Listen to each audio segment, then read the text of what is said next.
Vamos ouvir agora aqui os participantes aqui da mesa.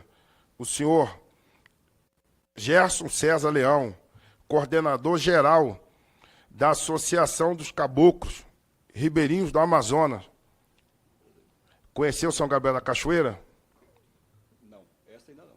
Mas vai conhecer. Juiz, É lá, mais Amazonas do que eu. é lá na Amazonas, tem a Ilha da Juíza, tu vai conhecer. Cabeça do cachorro, isso. Boa sorte.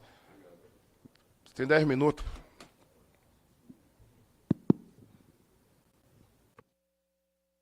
Boa tarde.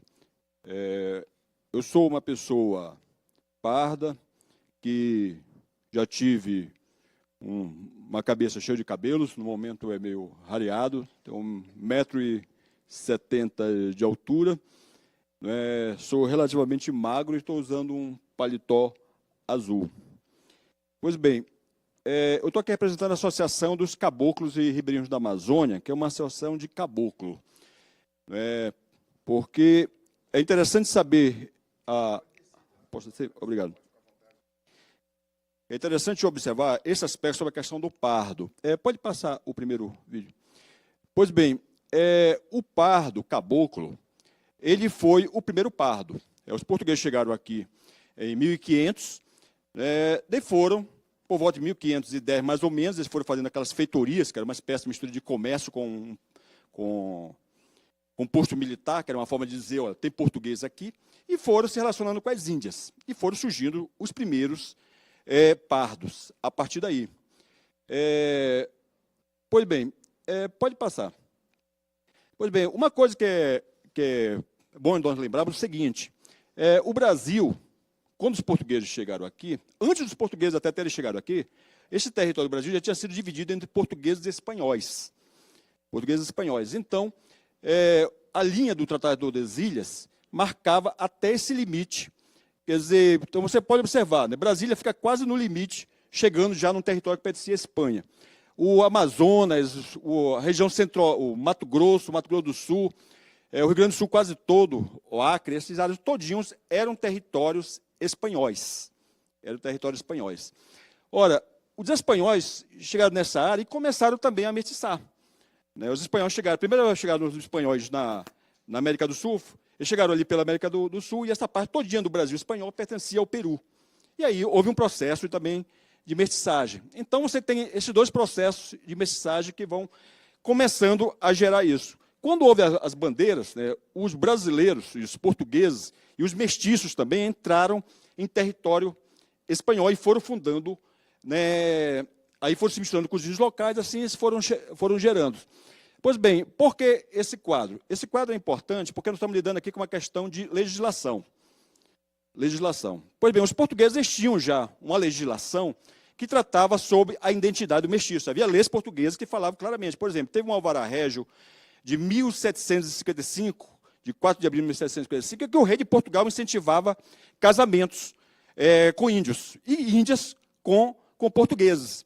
E tinha até uma espécie de ação afirmativa. Quer dizer, se o sujeito ele era um militar português e casava com uma índia, na hora de ter uma promoção, surgiu uma promoção, ele tinha preferência, porque ele era casado com uma índia. Quer dizer, então, era uma espécie de incentivo mesmo. Portugal incentivou o processo de mestiçagem. No lado espanhol, uma vez nós fazemos uma pesquisa, que a gente pesquisa isso, a legislação sobre a questão de mestiçagem há muito tempo, e nós encontramos mais de 80 leis espanholas tratando sobre questão de mestiçagem. Quer dizer, só que no lado espanhol, às vezes você encontra o reconhecimento do mestiço, para o bem e para o mal, mas você encontra também leis contra a mestiçagem. Leis, por exemplo, no lado espanhol tinha leis que proibiam o casamento entre pretos com índios. Quer dizer, porque o Estado espanhol queria manter as raças separadas em grupos, porque os direitos eram feitos de acordo com a raça. É curioso, Portugal fez exatamente o contrário, ele foi uma legislação para incentivar mestiçagem. Tudo bem, mas vamos passar em frente. Pois bem, isso aqui é a questão da reparação. Esse aqui é um quadro que nós temos mais ou menos a ideia da formação, aqui na primeira linha, que é azul, nós temos uma ideia mais ou menos da formação da nação brasileira, como a nação brasileira foi sendo formada. Primeiro você tinha aqui os índios, então você tinha 100%, se o censo chegasse aqui em 1499, né, fosse fazer e tal, ele teria 100% de população índia aqui, né? Quer dizer, exceto o recenseador. Tudo bem. Então, quer dizer, então chegam os portugueses em 1500, por volta de 1510 começam a surgir os pardos, os mestiços. Os registros que se tem da chegada dos primeiros pretos africanos é em torno de 1549. Então, vamos raciocinar uma coisa que a gente não pensa, né? Imagine que é cerca de quase 50 anos depois do Cabral. Quer dizer, quase 50 anos depois do Cabral ter chegado ao Brasil, é que chegam os primeiros pretos ao Brasil. Então, nessa época aqui, você já encontra, ou seja, pardos. Quando os primeiros navios negreiros chegaram, então provavelmente já tinha pardo passeando ali. Segundo alguns dizem que foi em Salvador, né, chegando ali naquela área. Então, você já tinha pardos, caboclos, naquela área. Pois bem, então, nesse processo aqui, de 1549 até 1819, observa aí, são cerca de 300 anos, aí você vai chegando. Se você chegar do Cabral até 1819, você tem aí cerca de 300 anos de processo de mestiçagem. Por que 1819 eu marquei isso? Porque em 1819 começa a chegar os primeiros imigrantes. Começa a chegar os primeiros imigrantes, são os imigrantes suíços. São os primeiros imigrantes a chegarem no Brasil. Por quê? Em 1808, você teve a questão chega a corte portuguesa. Em 1815, o Brasil vira Reino Unido de Portugal. O Brasil já não só vira Reino Unido, como o Rio de Janeiro vira capital do Império Português. Quer dizer, o Rio de Janeiro, a gente observa isso, o Rio de Janeiro já foi capital de Portugal antes de ser capital do Brasil. Capital de ser Lisboa, e passou a ser o Rio de Janeiro. É a única cidade na história que foi capital de um país europeu, fora da Europa. Quer dizer, foi o Rio de Janeiro. Pois bem, então acontece esse processo. Então, o pessoal, como já estava aqui, olha, vamos ter que aumentar a população branca aqui nesse negócio. Ele começou a incentivar, né, a vinda de imigrantes. Daí você chega em 1904, é que começam a chegar os chineses. Imigrantes chineses, os primeiros imigrantes amarelos que começam a chegar no Brasil. Então, você tem esse quadro. Agora, observe bem, a escravização indígena aqui embaixo, já que vamos falar sobre a questão de reparação histórica, e observa bem, reparação histórica, aí não tem nada a ver com a aparência. Se a pessoa chegar, uma reparação histórica, mas de acordo com a tua aparência. O que é isso, rapaz? O que é? Reparação é consequência, quer dizer, se o cara aqui está dizendo, o meu ancestral foi escravo, estou na maior pobreza aqui, porque eles foram explorar o trabalho dele. Quer dizer, e até um detalhe curioso nisso aí, porque foram feitos estudos genéticos e perceber, se você for procurar os descendentes daqueles pretos que chegaram aqui lá para os primeiros navios negreiros, você vai encontrar em pessoas normalmente com aparência mais clara, porque a mestiçagem, né, já houve neles, eles tiveram séculos de mestiçagem. Então, o descendente dele, possivelmente, né, já está clareado. Pois bem, então chega esse processo. Então, a escravização índia começa cerca de 1510, e logo depois também é do caboclo. Quer dizer, porque logo depois todo mundo aqui vai virar índio. Quando chega em 1755, é abolida a escravidão índia. Por quê? Porque em 1750 ocorre o Tratado de Madrid. No Tratado de Madrid, aquele lado ali que mostrando para vocês, que é espanhol, é anexado ao Brasil. É praticamente anexado ao Brasil. O Brasil anexa aquele ali todinho pelo Tratado de Madrid. Quer dizer, então, aqueles mestiços que tinham ali, aquela população todinha de origem... Rondon, exemplo disso, o Marechal Rondon, o sobrenome Rondon é espanhol. Quer dizer, o Marechal Rondon é um exemplo de caboclo, né, descendente de mistura de índio com espanhol. Quer dizer, que vem desse período. Pois bem, então, você termina aí a 1755, só que a do caboclo continua. Quer dizer, pois não tem documento da época que mostra essa questão. O pessoal fica bem, rapaz, aboliram a escravização do índio, agora quem é índio e quem não é aqui? Quer dizer, não, tu é índio sim, não, tu não é índio não, tu é caboclo, tu vai continuar sendo escravo. Então, a escravização do mestiço, né, ele vai embora, quer dizer, ele começa junto, um pouco depois da dos índios, e termina junto com a Lei Áurea. Então, a escravização do índio foi cerca de do pardo foi cerca de 378 anos, enquanto que a escravização dos pretos foi 339 anos. Então, isso é uma das coisas que a pessoa tem que quebrar, porque muito dessas coisas que acontecem, a gente vai tratar nessa falação nisso, que existe muita propaganda feita para comover. Havia uma propaganda no passado, dizia, o Brasil é o último país do mundo a abolir a escravidão. Desde que acabou a guerra, não foi o Brasil não, foi a Mauritânia, em 1970, na África. Foi um país africano, o último país a abolir a escravidão. E, não, daí temos que mudar o discurso, não dá mais, o pessoal descobriu isso. O Brasil foi o último país da América a abolir a escravidão. Então, os caras começaram a mudar o discurso. Então, você vê, mais ou menos, então, se é questão de reparação histórica, ninguém pode reclamar mais de direito à reparação histórica do que o pardo. Então, o pardo pode fazer, não, desculpe, mas se você tem algum problema de reparação com os portugueses, vai reclamar para eles, que conosco não, isso não pega para cima da gente, não. Então, pode passar adiante, por favor. Aqui é um quadro também que nós colocamos do fluxo de escravos. Observem bem. Os escravos, aqui é um fluxo um quadro de escravos índios, que vieram da época, mas, normalmente, como eu falei, os mestiços iam junto. Então, eles saíam, normalmente, aqui do Amazonas, eram levados para Belém, de Belém, eram distribuídos para o Maranhão, e do Maranhão, normalmente, distribuídos pelo Nordeste, os escravos que vinham da Amazônia. É por isso, que nós vamos até tratar disso aqui também, que o Amazonas tem pouco preto. O Amazonas, ele é o último, ele é o terceiro último estado em população de preto. Só Paraná e Santa Catarina é que tem menos preto que o Amazonas. Por quê? Porque o Amazonas exportava escravo. Então, ele não precisava de trazer escravos africanos. É por isso. Só que, pode passar, aqui observe esse quadro aqui. Né? Você vê a questão de 1972, o primeiro censo. E observe que no primeiro censo de 1972, você vê que a população parda é um pouquinho maior que a de branca. E só depois de 150 anos, no último censo, é que os pardos, de novo, passaram a ser maior do que a população branca de novo.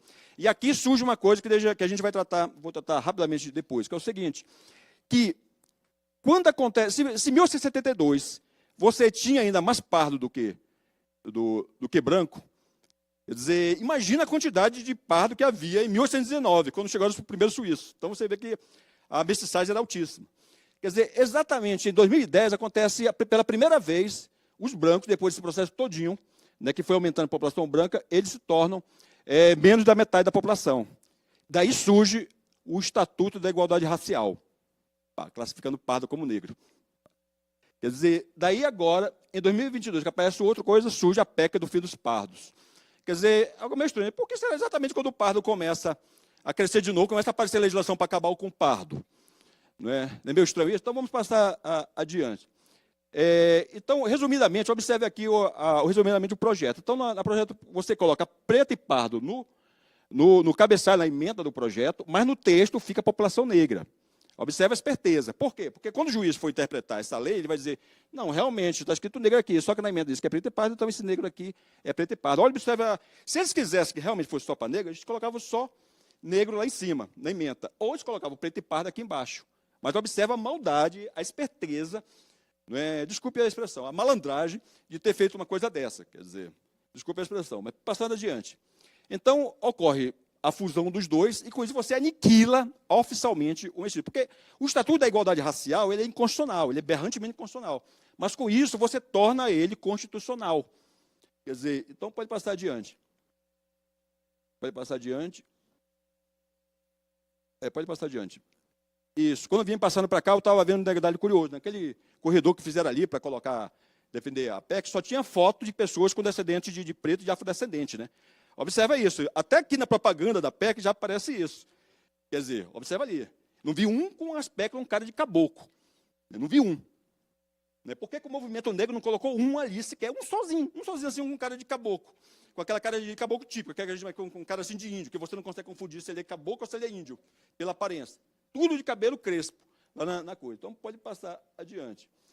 Pois bem, aqui é uma questão que é importante nós frisarmos bem, que existe uma coisa que é pouco lembrado. Para o racismo, para o chamado racismo científico, o pardo, ele é inferior, todo mestiço é inferior a quem é de raça. Até os nazistas defendiam isso. Para os nazistas, eles acreditavam que a raça ariana era superior. Só que os nazistas acreditavam que os pretos eram superiores aos mulatos. Por quê? Porque o preto é uma raça. Mulato nem raça é. Quer dizer, então a ideia de que toda raça é superior a toda coisa, o índio é superior ao mestiço, ao caboclo. Quer dizer, e observa aqui no lado um texto, esse texto aqui é um texto oficial da FUNAI. Da FUNAI. Olha o que o estudante da FUNAI diz. Considerando a decadência cultural dos Mura, de Altazes, decorrente de 2 séculos de intenso e violento contato com a sociedade regional, do forte processo de miscigenação, da carência alimentar, da difusão de uso de bebidas alcoólicas, aldeamento, encontra-se em processo dissociativo com tendência à ruptura com a vida comunitária. Essa ideia de que a miscigenação altera a cultura, isso é racismo científico puro, isso. E isso num texto oficial do governo do governo brasileiro. Porque quando aparece uma vez na propaganda, está aqui a FUNAI defendendo os índios, aparece aquela questão, cria uma imagem da coisa, mas não sabe essa visão que quando caboclo, quando mestiço é expulso, para demarcar a terra indígena, o processo racista que existe nisso. Pode passar na frente. Aqui é uma questão também, esse quadro, para você ter uma ideia. Normalmente as pessoas têm a ideia de que racistas vão brigar entre si. Obviamente que 2 raças vão ser distintas. Mas quando 2 racistas Não é? Quando um racista preto e um racista branco se encontram. Olha, o racista preto ele é contra a mistura de raça também. Então, essa foto aqui é interessante, que é uma foto do presidente do Partido Nazista Americano, né, que foi convidado para participar de um evento, né, da Nação do Islã, que é uma associação de pretos que tem nos Estados Unidos, que é contra a mistura racial. Então, foram convidados. Os nazistas não querem mistura racial, nós também não queremos, então por que a gente vai ficar brigando um com o outro? Entendeu? Então está aí uma foto de 1961 do encontro entre eles. Pois bem, pode passar adiante. Esse aqui é interessante, que é Marcus Garvey. Acho que vocês já viram essas manifestações aí, inclusive esta aí. Aquela bandeirinha bonitinha que está lá atrás, né, que o pessoal carrega, é chamada de bandeira de Marcus Garvey. Marcus Garvey, a associação dele, que é a Associação para o Progresso Preto Universal, trabalhava em cooperação com a Ku Klux Klan, porque o Marcus Garvey era contra a mistura racial. Quer dizer, ele defendia até mais, ele era até mais radical, ele defendia que todos os pretos voltassem para a África. Ele defendia isso, ele era até mais radical, para purificar mesmo a raça preta. Ele era radicalmente contra a mistura racial, Marcus Garvey. Por isso, ele e a Ku Klux Klan trabalharam conjuntamente. Quer dizer, então, e aí está aí. Por isso, aquela bandeira do Marcus Garvey lá atrás, falando mal de miscigenação aqui na frente, da coisa é mais do que coerente. Mas pode passar adiante. Pois bem, aqui o Estatuto da Igualdade Racial do senador Paulo Paim. Vou já fechar aqui, que realmente está... Quer dizer, aqui foi colorado da coisa. Classificou oficialmente o pardo como negro, Marcos fazendo esse processo mesmo de eliminação. Adiante, por favor. Aqui é uma outra foto também que repete isso. Aquele ali é o presidente da África do Sul, na época do Apartheid, cercado de indígenas da África do Sul. Todos eles também colaborando com eles, porque todos eles eram contra a miscigenação também. Porque, normalmente, quando fala em Apartheid, as pessoas pensam que os pretos eram contra, né, os brancos. Mas havia pretos que eram a favor do Apartheid. Nem todo preto gostava de Nelson Mandela, não. Porque eles defendiam territórios indígenas para eles, e lá recebiam incentivo, dinheiro, né, vantagens e tal. Devia um tal de Nelson Mandela querer acabar com a alegria da pessoa. Quer dizer, então eles eram contra isso. Então, no Apartheid havia todo o processo de territórios indígenas. Pode passar à frente. Aqui é uma questão, que também vou falar claramente, que está vendo agora. Na Constituição da África do Sul, tem uma época que eles tentaram fazer isso. Um parlamento para branco, um parlamento para indiano e um parlamento para mestiço. Os pretos não tinham direito à coisa, porque eles diziam que os pretos o país deles eram os territórios. Quer dizer, esse que era o sistema da África do Sul. E lá eles podiam ter o parlamento deles e tal, separados completamente. Esse é a coisa. Então, o que eles querem fazer agora, mais ou menos, é isso, é meter na Constituição um padrão como esse. No Brasil vai existir só aquelas raças. Pode passar adiante. E vocês vão ver que o projeto é de racializar mesmo o país. Olha só. Em 2011, o deputado Luiz Alberto ele fez uma PEC. Essa PEC reservava para os negros 1/5 da metade das vagas das câmaras de deputados, da Assembleia Legislativa e da Câmara Legislativa. 1/5. Quando o cara fosse votar, ele tinha que votar num preto e podia votar no outro, mas reservava uma vaga. Depois, em 2013, o deputado Nilmário Miranda, do PT de Minas Gerais, protocolou a PEC 320, que colocava 4 vagas para índios. Ou seja, só os índios é que poderiam votar nisso. Similar à África do Sul. Porque na África do Sul, para a Câmara dos Brancos, só os brancos podiam votar. Para a Câmara dos Indianos, só os indianos podiam votar. Para a Câmara dos Mestiços, só os mestiços podiam votar.